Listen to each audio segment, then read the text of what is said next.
Thank you, Teresa. Welcome, folks. So today we're going to be speaking about Agile HPC with the VMware Cloud Foundation.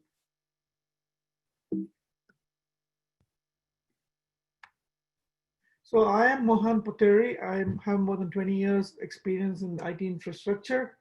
I'm a VCDX and I evangelize HPC, ML, and AI workloads on vSphere.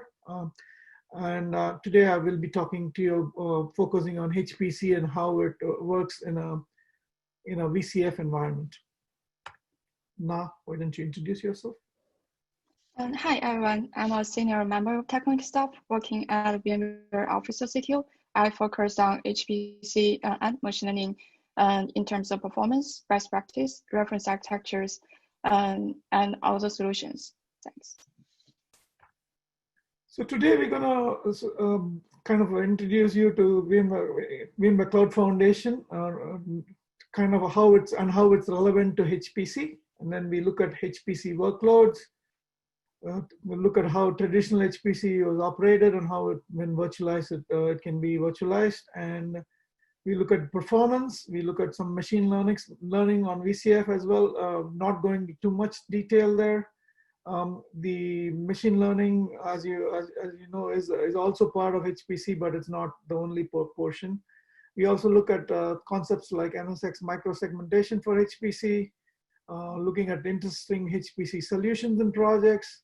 We also show you how a HPC cloud provider is able to leverage VCF to deploy HPC on demand. So, and then in the end, we will summarize. So, but the thing about the VMware vision here is we want to provide consistent infrastructure across clouds. We want consistent infrastructure, meaning consistent operations, intrinsic security, and in a multi-cloud and a hybrid cloud environment. And then by doing that, by providing this consistency with VMware Cloud Foundation, which kind of is the basis of all the VMware clouds, we are able to provide ease of use for our customers and able to provide the same experience and ease of management as well. So one of the important trends that all of us are seeing is that containers are the future. Containers enable a new type of application architecture, which started with microservices, but now has been expanded to a lot of applications out there because of the way developers are able to interact with the infrastructure and be able to manage the infrastructure from their standpoint and scale up or down easily. So that containers have been there for a few years now, but now they're actually taking off because the platforms are slowly catching up to it. And by 2020, organizations will be deploying containers all across their primary data centers. The big stones we have to overcome are day two operations. That means, if you look about it, it is kind of easy for one to create a container and deploy it, but what about consistently operating it at scale? And when you want to start upgrading, updating, and adding nodes, it becomes a problem. And that's kind of what VMware tackles with its own Kubernetes offering. So the definition of the modern application has changed. In the past, it used to be servers, virtual machines, and applications run on the servers. And now the whole concept is changing. The traditional applications used to be just consist of a few VMs. Now we have serverless components. Now we have containers. Now we have, and then also we have databases that are typically running in virtual machines. So we need to kind of adapt to this new world where a lot of these components are intermingled, and we need to be able to have an infrastructure that can bring all these together.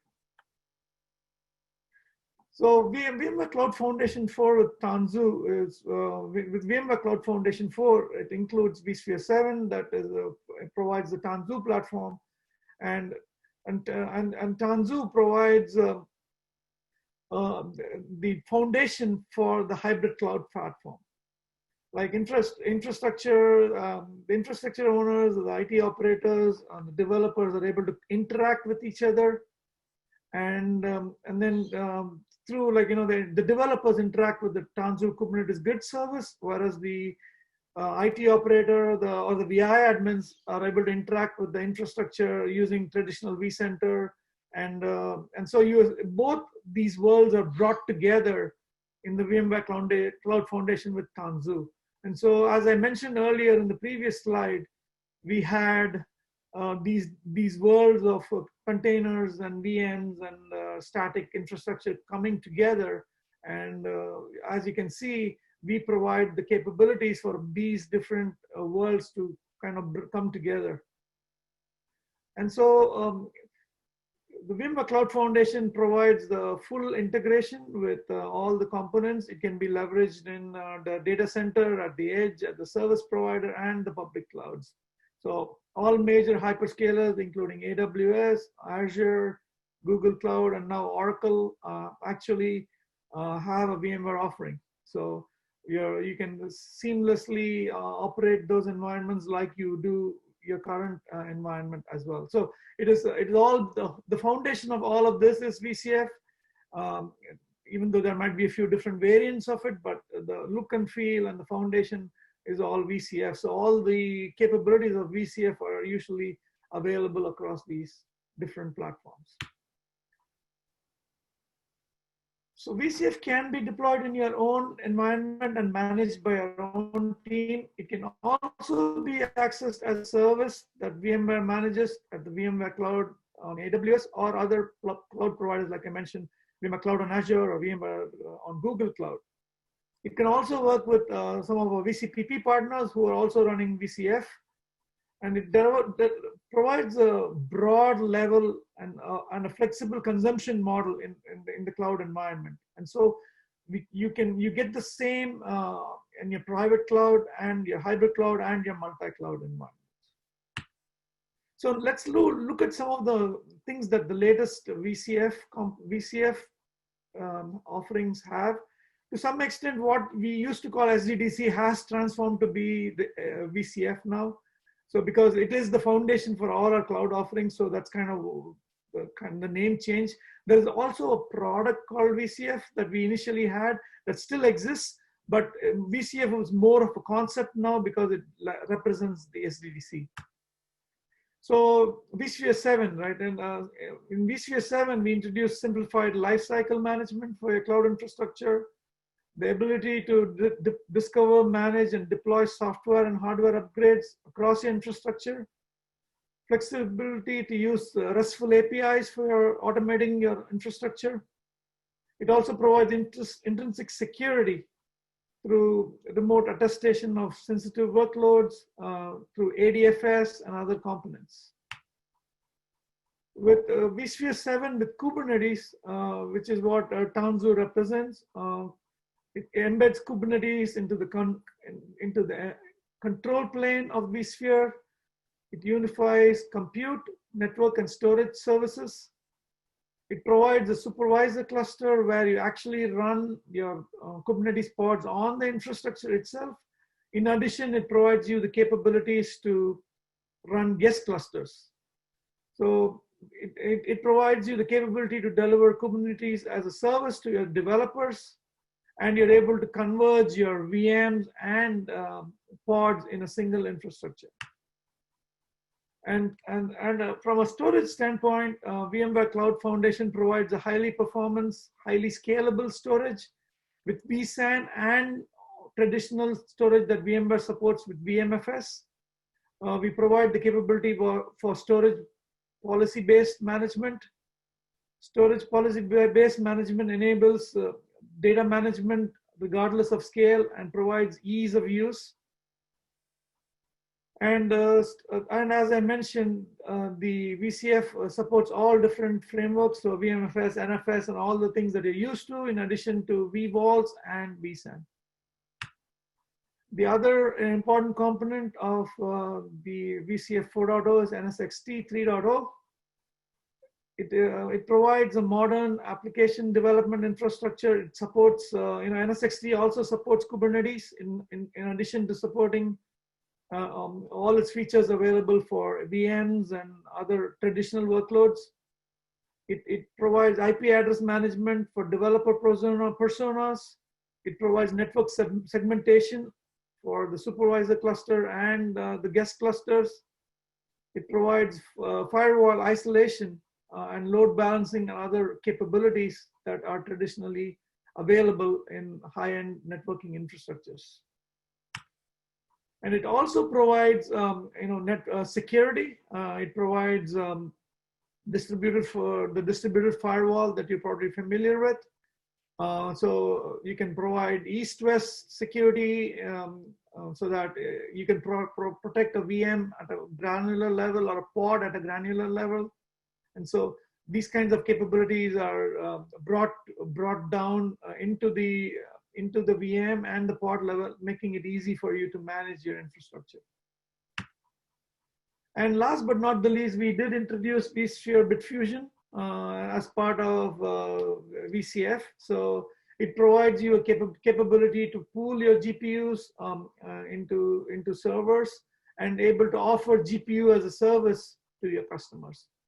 So now I'll pass this on to Na Zhang to talk about HPC workloads, their performance, and some interesting projects that they've done to study the performance of HPC in VMware.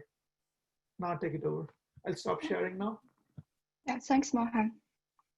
Let me share my screen.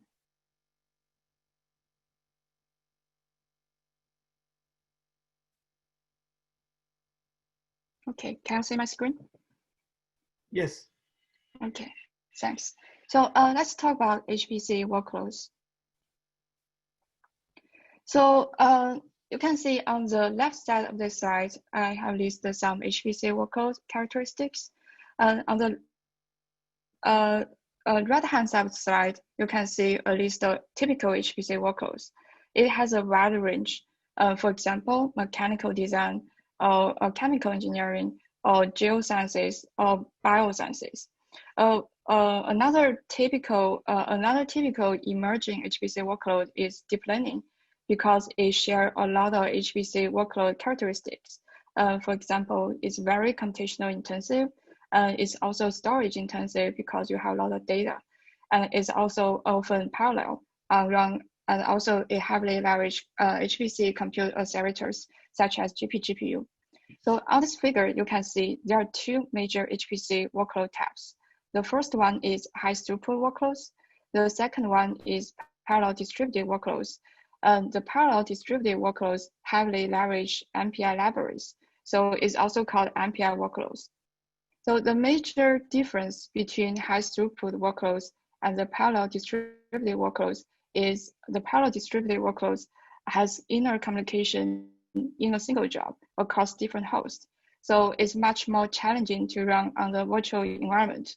But I'm going to show the performance of HPC high throughput workloads and the parallel distributed workloads later. So you can see their performance in the VMware platform. Before we go into the virtual, let's look at what traditional HPC architecture looks like.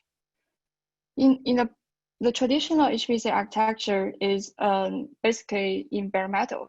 In the bare metal environment, the HPC architecture often leverages those different components, such as login node, head node, job scheduler, and some storage nodes and compute nodes. Depending on your workloads, sometimes it also has different components, such as accelerators or parallel file system, like cluster, BGFS, and high-speed interconnects, like RDMA cards. So there are two major drawbacks of this traditional HPC architecture. First, the cluster is not always fully utilized. So you could have some heavy utilization period or a light utilization period. So it's not efficient. Second, some of those components have the risk of single point failure. For example, if the login node is down or head node is down, the whole cluster is down. So Beyond those two major drawbacks, the traditional HPC architecture in the enterprise today is also not efficient. It has very complex infrastructure components. For example, it has different types of CPU, RAM, or storage networking models. And there are also different accelerators, such as RDMA, GPGPU, FPGA, or any emerging new accelerators in your data center. And also it has different job schedules, also called workload management options. And the HPC infrastructure is only refreshed every 3 to 4 years cycle. So it's really slow innovation. All those complexities will impact your business for all different reasons, like siloed operations, higher costs, and just wasted resources. So how virtualization can help? If you think abstractly, the traditional compute environments is just like isolated islands of compute. Different groups have their different dedicated clusters. This situation is particularly true for HPC and ML in the traditional environment.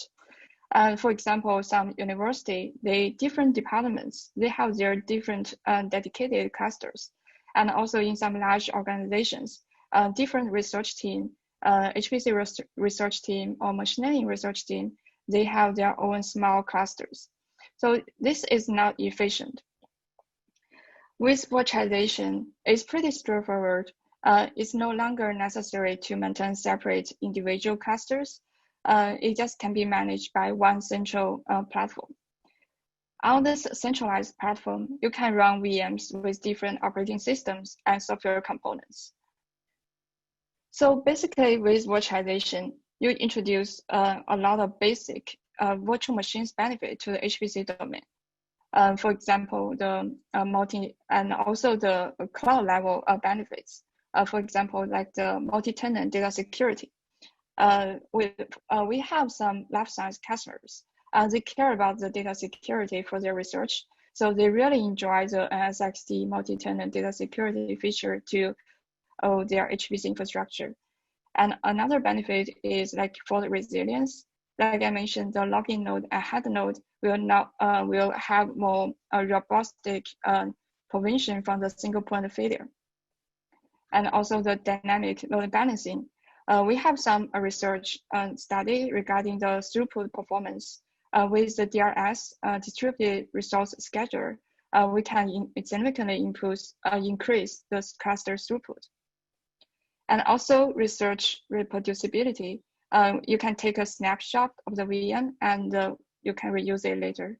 So all those virtualization benefits, you can bring it to the HPC domain and machine learning domain. So let's look at the virtualization performance, because performance is a key to HPC. So a lot of people will care about whether the virtualization layer will add additional overhead to the HPC workloads. As I mentioned previously, there are two major types of HPC workloads: high throughput workloads and parallel distributed workloads. The high throughput workloads is less challenging to run in the virtualization environment. So you can see here is a performance study we have done for the BioProf benchmark suite. This graph shows the bare metal performance versus virtual. So it's apple-to-apple comparison on same hardware and software. So the y-axis means the performance ratio, the timing ratio between the bare metal and virtual. 1.0 means the virtual performance is identical to bare metal. So you can see across all the different programs, we basically have minimum performance overhead compared with bare metal. The second type of workload is MPI, also called parallel distributed workload. It's because the parallel distributed application is very sensitive to the interconnect for the latency and bandwidth. So it's more challenging to run in the virtual environment. But you can see the performance here. We can still achieve very close to 1.0 performance. But with the scale, when you scale up, the performance will went down a little bit, but it's still under acceptable level Here, the N60 NP320 means just one single job running with 16 nodes with 320 cores. We are using all the cores on the 16 nodes. So from the two performance results, you can see for either super workload or MPI workload, so we can both achieve good performance. Since MPI workload is more challenging, so on the larger scale, we do have some overhead, but this overhead really depends on your application pattern, and it's can be well controlled at a small to medium scale. So after talking about the performance, I'd like to talk about some interesting HPC projects and solutions we have explored. The first project is called HPC Toolkit. This toolkit is published as open source, so you can check on this GitHub link, and it's also published as a VMware Flink.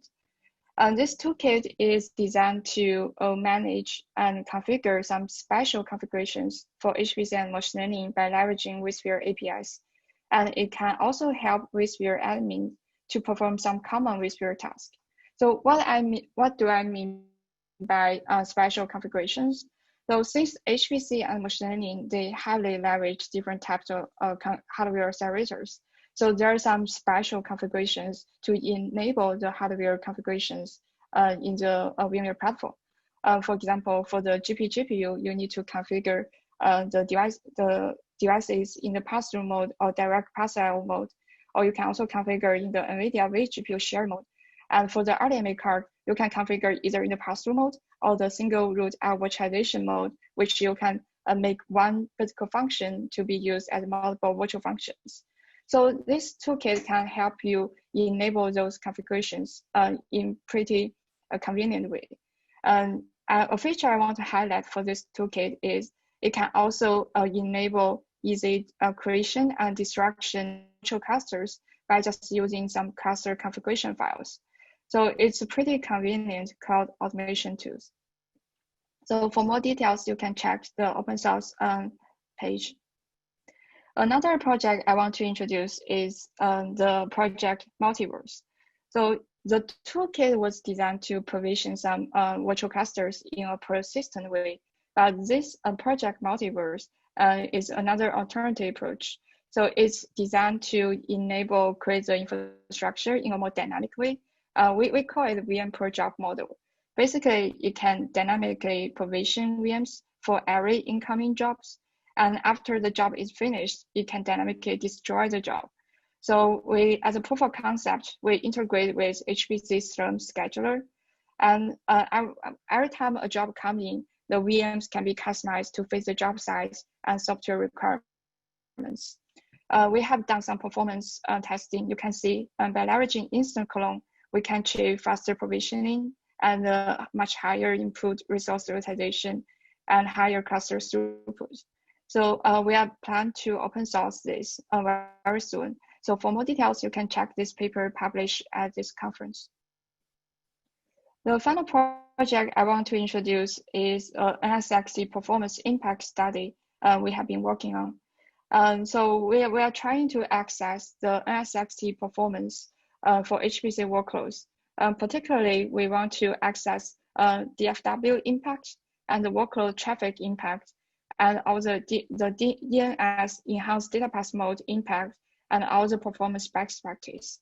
So we are hoping we can publish this results soon, either on technical blogs or white papers. Yeah, thanks. So next, Mohan will introduce the machine learning on VCF. I'm going to stop sharing. Yeah, Mohan.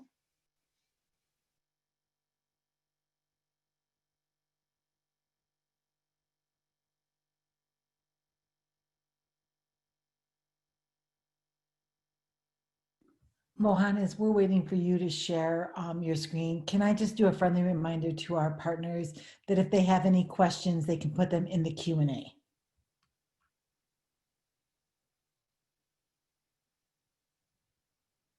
Since machine learning is also part of HPC, it's come from, machine learning has come from two different areas. So HPC has always had machine learning as a component of it, and also the big data world also has machine learning. So these two areas are merging as part of the evolving infrastructure.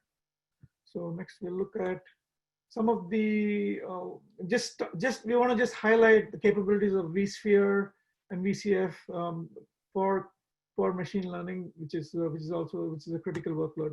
So the first thing we want to talk about is pass-through. So, pass-through is something where we actually have a GPU driver in the VM itself, and GPUs, as you would know, are very popular. GPUs and other accelerators are very popular for machine learning because of the amount of compute capability these accelerators provide.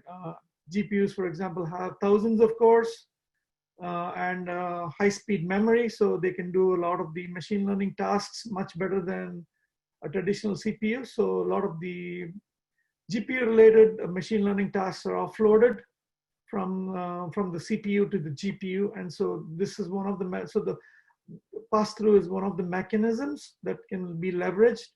Here we actually have a device driver that exists inside the guest OS, and VMware just passes through the device and assigns it to the guest OS, so that there is very little overhead associated with it, because the VM actually directly accesses the GPU. The drawbacks of this approach, as you would imagine, is that since VM has direct access to the GPU, it is bound to the GPU and bound to the physical device, so it cannot really move. So vMotion and other capabilities when you use pass-through are not present. That is where the second option comes. So VMware and NVIDIA work together, and NVIDIA has created what we call as an NVIDIA Grid vGPU. This is also called the vCompute server. So where NVIDIA allows you the capability to divide a GPU into multiple vGPUs, and multiple VMs can have access to that. So they basically divide the memory and the memory of the GPU and provide that to VMs. So it's not necessarily sharing cores; it's actually sharing the memory. So this is kind of what the vGPU provides. NVIDIA recently, in its GTC conference, announced this latest A100 processor.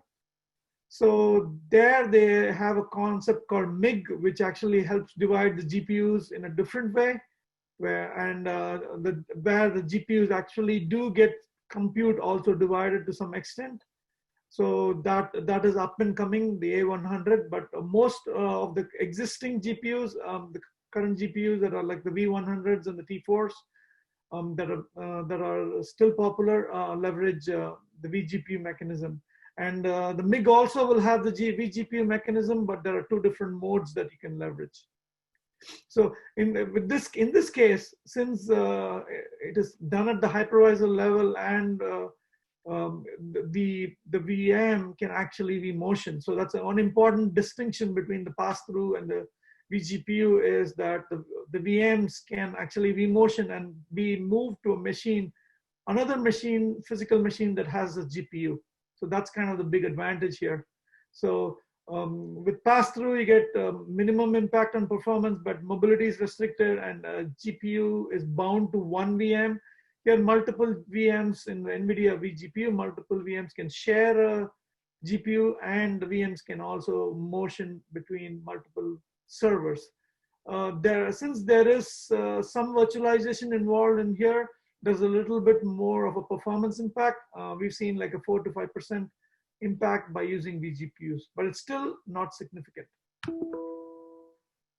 And the next thing I want to talk about is BitFusion. Like we mentioned, that BitFusion is a new feature available with vSphere 7. It's an add-on to vSphere 7, and it provides you the capability to actually access the GPUs over the network. So in the case of BitFusion, there is a client-server model. You create a cluster of GPUs, the cluster of servers that have GPUs in them, and you allocate those GPUs to Bitfusion. So Bitfusion installs its own server component through an OVA on a VM, and then that OVA, the VM owns the GPU, and then the server VMs are then congregated together by Bitfusion, and then any users or any clients that need access the infrastructure, and Bitfusion provides fractional or full GPUs for user access. But all of this is. Mohan, I think there's a question regarding whether you have to use Horizon to use NVIDIA GPU. No, Horizon is a VDI solution, and NVIDIA has multiple variants of its software. One of the variants is available for graphical use. So when you use VDI and Horizon, you use vGPUs from NVIDIA, but that is not what we are talking about here. NVIDIA also has a component called vCompute server that's used for compute. So it's a different kind of licensing.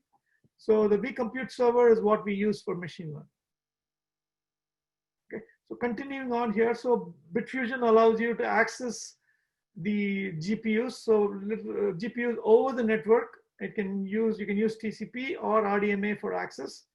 And based on because it is going over the network, it is preferred that you have 10 gig is minimum. You need more, usually 25, 40 gigs network access to kind of get good performance.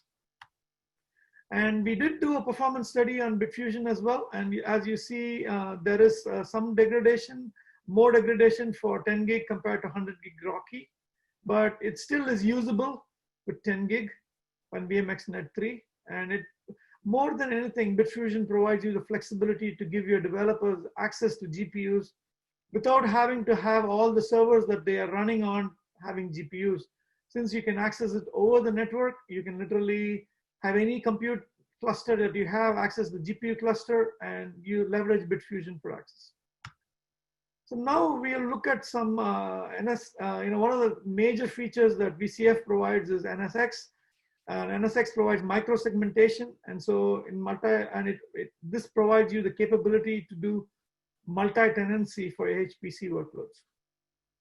So as we spoke about earlier, NSX supports VMs, containers, and bare metal, and compared to the traditional ecosystem where to protect VMs or containers, you need all these different products out there. VMware NSX provides all the capabilities that you would need that are encapsulated by the products shown on the right-hand side.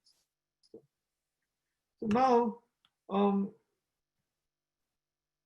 we'll look at, NSX provides you the automation. Now we will look at a demo. The demo will actually show, before we look at the demo, let me introduce you to the demo. So the demo, actually, in the demo, you would see that we have 3 different HPC workloads: a bioinfo workload, a polybench workload, and a ray tracing workload. These workloads have multiple virtual machines associated with them. You have a head node and 3 worker nodes in each of these workloads. So, and what we have done is we have created resource pools for each of these virtual machines.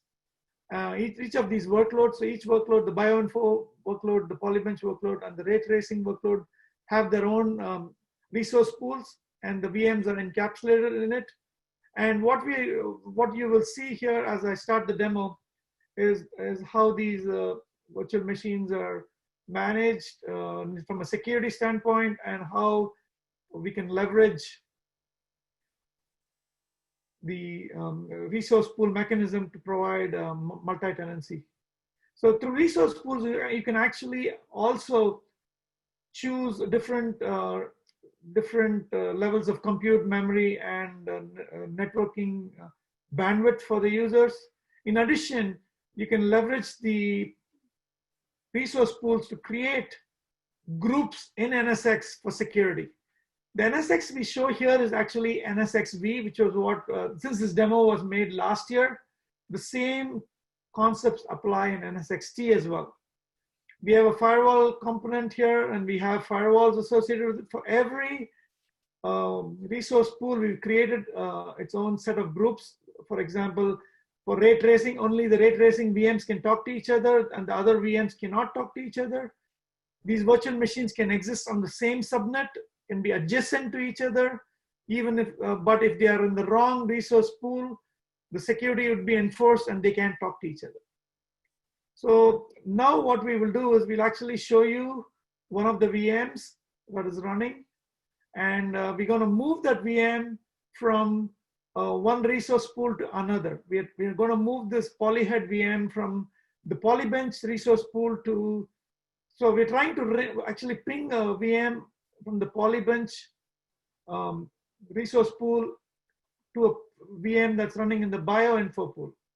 Now, when I move the VM from the polybench to the bioinfo, now it's belonging to the same resource pool. Now you can see the moment I move it, ping is working. Before that, the ping was not working. So now if I move it back, like I'm showing you here, back to the polybench workload, now the bioinfo workload cannot ping it anymore. So this kind of demonstrates that by creating resource pools, I'm able to, and security groups associated with it, I'm able to provide compute isolation, memory isolation, and network isolation for the workload. So this is kind of very critical for multi-tenancy, and we are able to leverage this in let me pause this.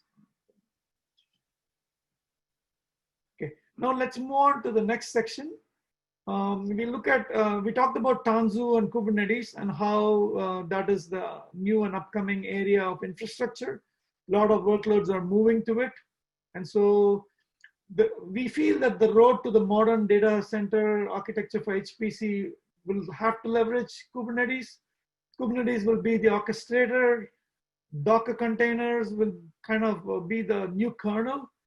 There is also another type of container ecosystem called Singularity that can also work here, but we'll, in this situation, majority of the workloads still use Docker, and so we will leverage Docker. We are actually going to talk about a partner called UberCloud, who actually leverage containers and use it on HPC. It enables HPC and AI to converge as well. It provides the ability to kind of use your CapEx in a on-demand fashion more than you would in a traditional HPC environment. It evolves your business, kind of helps meet your evolving business requirements, which are more agile in nature. And it also helps accelerate the HPC application lifecycle. If you think about a traditional HPC application lifecycle, you would order servers once every 3 years, and you would kind of have to build your servers, which take months to build with their applications on top, and it becomes pretty static. And here we are able to leverage all the components that virtualization offers, and in addition to Kubernetes, to kind of build a foundation. Now we look at a provider example, and this provider, as I mentioned, is UberCloud. UberCloud is a HPC cloud provider. They actually containerize HPC apps, and they can deploy on any cloud. And so this is kind of how, these are the components of UberCloud HPC infrastructure. They support applications from HPC vendors like Siemens, Ansys, Dassault. They work with middleware like with Intel and Univa. They use operating systems, Linux operating systems, as shown below. And then they leverage Terraform, which is a great automation platform to build out their infrastructure and deploy their infrastructure on top of any cloud provider they support. And in this case, they support VMware Cloud Foundation, and the runtime they use is Docker. And this is kind of typically how the UberCloud operates. They build UberCloud container, they develop it, they do testing, and then they have a CI/CD pipeline that goes through the process of developing containers. And then once they've developed these containers, they deploy it on top of any cloud provider, including VMware, like as shown. And this is kind of what their deployment looks like. They have automated this entire process. They can take a bare metal servers, deploy VCSA, vCenter, create new clusters, install the Docker runtime, deploy UberCloud containers on top. They initially used to run on top of VMware virtual machines, and now they actually also can run on top of Tanzu. We're in the process of testing Tanzu and finalizing a solution based on it. And in the end, after the user is able to run their application, once the user is done with their application, we can tear it down and free up the resources like you would do in any cloud environment. So that's kind of the beauty of this. And they can run on this can run on both public and private cloud. So this is basically an example that shows the power of the VCF platform that can be leveraged to dynamically provision HPC clusters. What could take months can take a matter of minutes. And so next we'll look at a demo. In the demo, you would actually see, initially you'll see some scripts running. These scripts would deploy the infrastructure, interact with vSphere APIs, deploy the necessary infrastructure. We'll look at a one node HPC followed by a 4-node HPC cluster in this demo. So let's go through the demo now. Sorry.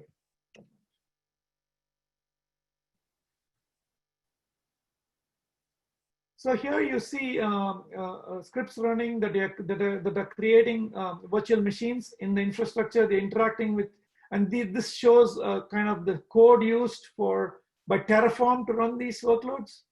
And so you see after the script is run that two nodes have been created, a head node and a GUI node. And then containers are being deployed onto these nodes. All these are done in Terraform. And then once it is done, a user gets an email with details of that password and a login prompt. Once they log in, you see that they get this GUI access to the Ansys application. They are able to use the Ansys application like any engineers would use. And this gets provisioned in a matter of minutes, 20 minutes, 30 minutes, you have the entire thing up and running. Here we show you a multi-node HPC environment. In this case, we are not going to show you some graphics, but we're going to show you an application that tries to converge on a result. This is the application. It's called Fluent. And here the users use multiple processors and the cores, and now you will see that the application runs across these nodes here. And slowly the application converges to a solution.